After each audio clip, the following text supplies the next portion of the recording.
This is my Con Advanced Composite Analysis and Repair. We're gonna be showing in this video some of the examples, some of the repair examples, some of the AVD metrics, how do you calculate your stiffness metrics through AVD. These are the FEM examples. First one is a 787 engine to fittings. FEM using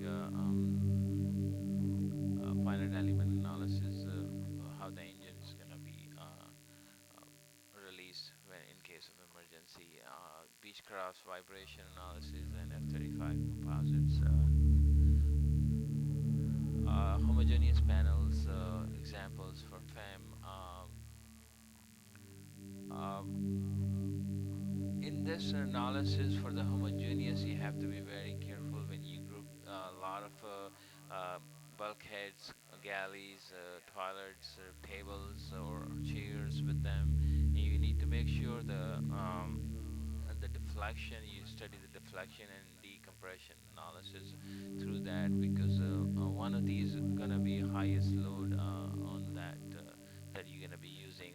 For example, the 747 deflection. I have groups of 747 deflection for VIP aircrafts. The whole aircrafts had about a little bit less than 2 inches on aft and 1 inch forward. So as compared to Gulfstream's good product, I have seen the grouping of a lot of grouping bulkhead closets and actually quite a bit, 2 or 3 bulkheads on the good products. I've seen about 5/8 deflections on Airbus, similar as a 737. Smaller planes and bigger planes, the same as or close to uh, 2.5 inch aft and forward, and has been accepted by FAA. Good products. Next slide. A few examples for FEMs, how you're gonna see your deflections and color combinations. Next slide. Our aim here, understand what composites are, understand why composites exhibits uh, the strength and high toughness, be able to calculate the elastic constant for a single lamina, and for a lamina be able to predict the strength of a single lamina. uh, Next slide. Composite anatomy. Highly loaded parts often time primary structures, which are continuous long fibers, high performance fiber reinforcements, carbon cavaliers or boron oriented in a specific directions, is a high performance epoxy resin. These materials are chosen primarily for their strength to weight properties compared to metal.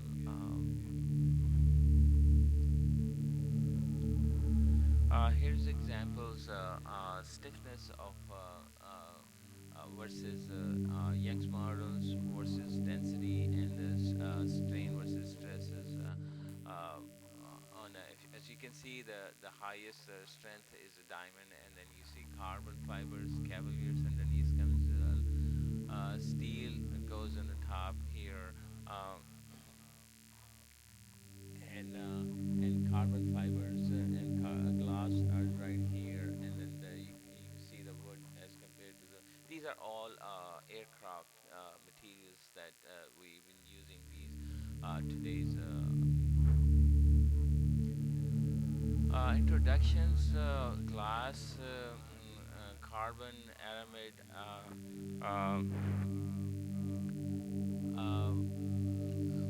such as Cavaliers. We're going to be explaining some of those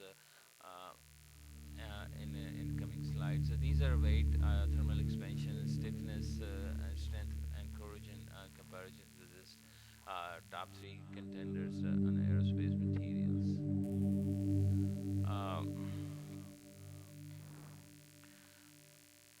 primary category of reinforcement fibers: fiberglass, greatest strength per dollars, heaviest per ply for a given thickness; aramids, uh, greatest strength per pound, high penetration resistance.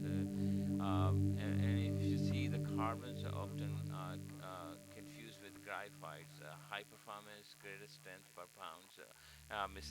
And then you have boron. Here I am listing glass aramid. Uh, a unique properties which determine their typical application. So glass greatest values when weight is less of factor. E-glass, good electrical isolators, good between carbon and aluminum to prevent corrosions. S1 and S2, high stiffness. These are examples. Low weight. Next slide.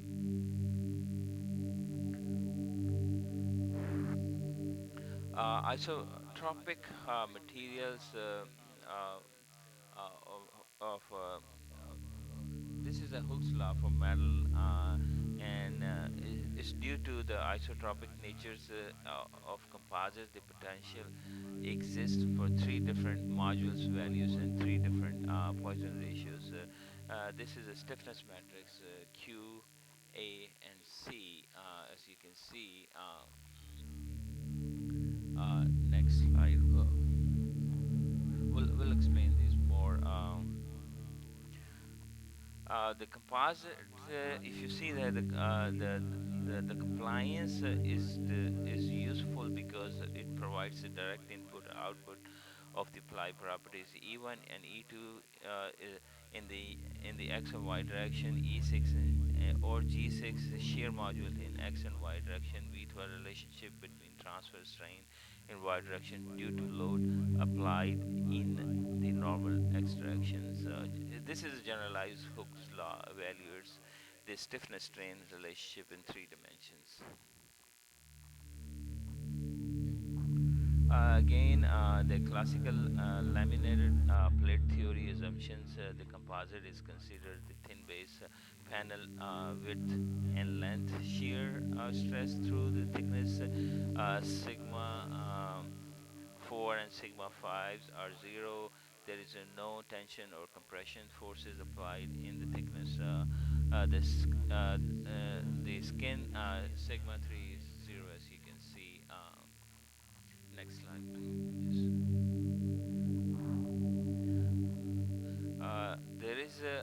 There is a direct input and output of the ply properties.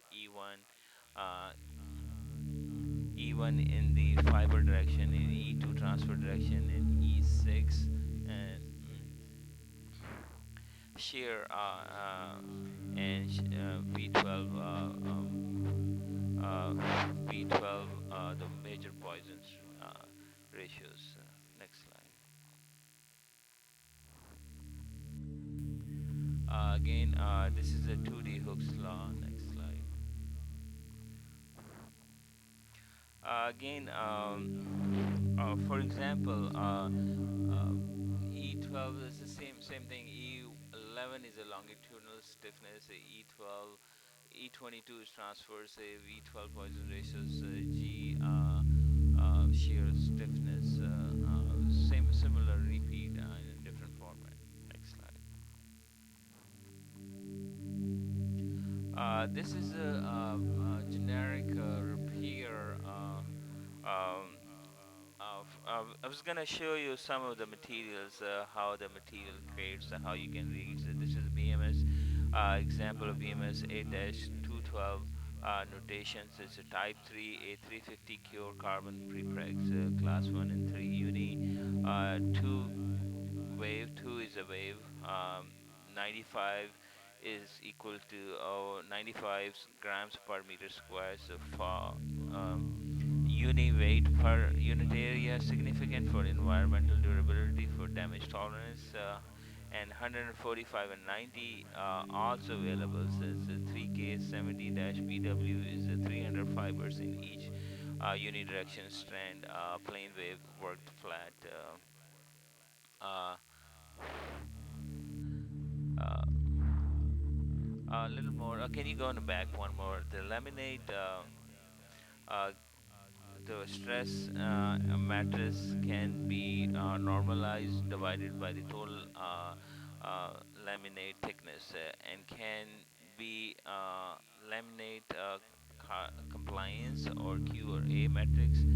Once the laminate compliance matrix is calculated, the laminate engineering constant can be calculated, EX, EY, EXY, and VXY. It is demonstrated very quickly with the spreadsheets tools. Much of the prepared laminate stiffness, E1, E2, and E6 as close as possible to the original laminate stiffness, and the procedure for the positive margins of safety. Examples here, we're showing the newer CH64 blade machining, how you calculate, how you machine the precision patch, uh, that you can go ply by ply, CNC cut, very precise. So the blade, the rotor blade for the helicopters can be balanced easily. I've seen a lot of problems in balancing the blades, so that people can do the beautiful blades by hand grindings, but then the problem is that when you do the hand grindings, you cannot balance the blades. It's very hard. You get lucky to in 2 3 day of flight test, you'll be able to balance it, and then pilots or test pilots will be pissed on the blade repair technicians. Next slide. Preliminary design, laminate design rules, final design loads and moments, and ABD matrix.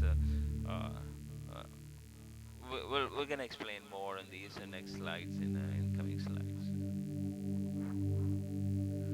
Uh, let's go back on one. We'll just give you some more highlights. And isotropic, the orientations. Uh, don't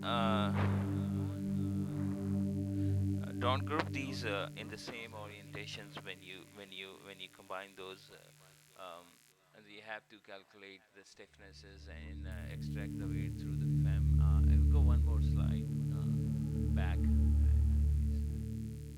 One more back. When you group these plies, and you have to calculate somehow how you're gonna be calculate the ply angles, and you have to extract the loads through the FEM, and then be able to predict then the least weight and least ply needs to be per calculations. I'll show you some examples. Maybe the Abrus tool, or bowing tools, or maybe by hand using BDMs. We'll see if we have time in the next slide. Next. This is some of the unidirectional composite typical properties. Uh, uh, Next slide.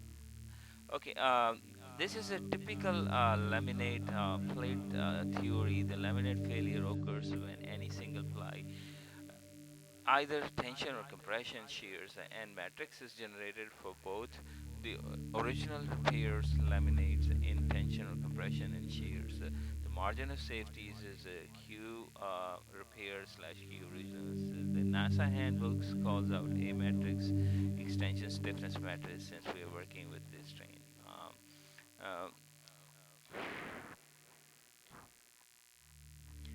Uh, the object to match the repaired laminate stiffness E1, E2, E6, and close uh, as possible as original laminates when you do repairs. We'll show you the examples. Next slide. Again, go back one.